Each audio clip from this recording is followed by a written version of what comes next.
কি ব্যাপার, হঠাৎ এটা বার করলে কেন? তোমায় এটা দিয়ে খাওয়াবো বলে। কি ছ্যাবলামো হচ্ছে, আমি এই বয়সে ঝিনুক বাটিতে খাবো? অমন করে বলছো কেন গো? আমি তো তোমার সুবিধের জন্যই এটা করছি। তুমি তো আর এই তেলটা এমনি এমনি খেতে পারবে না, তাই বাবলিকে কোলে করে শুয়ে যেরকম করে দুধ খাইয়ে দিতাম ঠিক তেমনি করে তোমায় খাওয়াবো, তুমি টেট্টিও পাবে না। আমি তোমার কোলে শুয়ে খাবো? আরে ভাবতেই দেখো আমার গায়ে কাটা দিচ্ছে, দেখো দেখো। এসো এসো শুয়ে পড়বে, এসো এসো। ইয়েস, চলো। আচ্ছা ভালো করে কিন্তু, হ্যাঁ একদম ঠিক করে আমি খেয়ে। না না, এটাতে আমার খাওয়া ঠিক হবে না। এই কেন ঠিক হবে না শুনি? কেন আবার? এটা আপনি সযত্নে তুলে রেখেছিলেন আমাদের পরেরটার জন্য, তাই তো? না বলছিলাম, বাবলির পরেই একটা দাড়ি টেনে দেওয়াটা কি উচিত হবে ম্যাডাম? সে যখন হবে তখন এ করা যাবে। শোনো না, শুয়ে পড়ো, আমি খাইয়ে দিচ্ছি। আর চুমকো ঠিক করো না তুমি, ভালো লাগে না।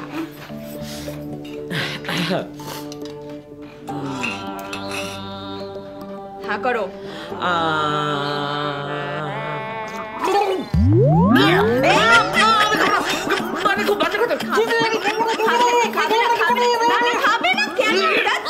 তোমাকে খেতেই হবে, আমি কিছু জানি না, তোমাকে খেতেই হবে। এই ছোট, ঠাকুরপোকে। ও বর্দি, এই দেখো না, ওই মন্ত্রপুত জল পোড়াটা আমি ভুল করে ঠাকুরপোর মাথায় ছিটিয়ে দিয়েছিলাম, তাই সেই দোষ কাটাবার জন্য এই মন্ত্রপুত তেলটা আছে না, সেটা ওর পেটে ঢেলে দিচ্ছি।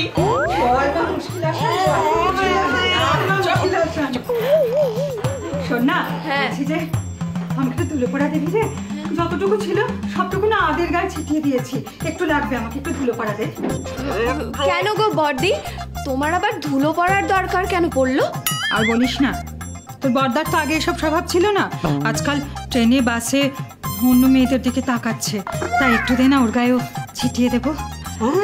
এই তো না, সব পুরুষ মানুষগুলো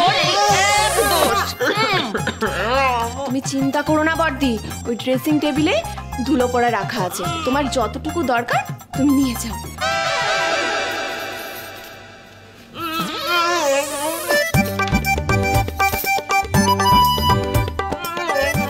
না, আর দুবার তোমায় খেতেই হবে।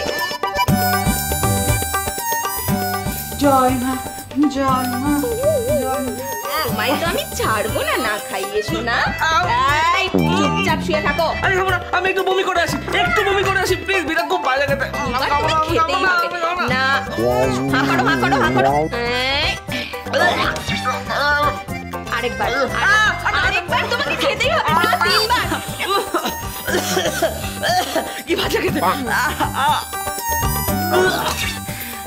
ব্যাস ব্যাস, হয়ে গেছে, হয়ে গেছে, শান্তি।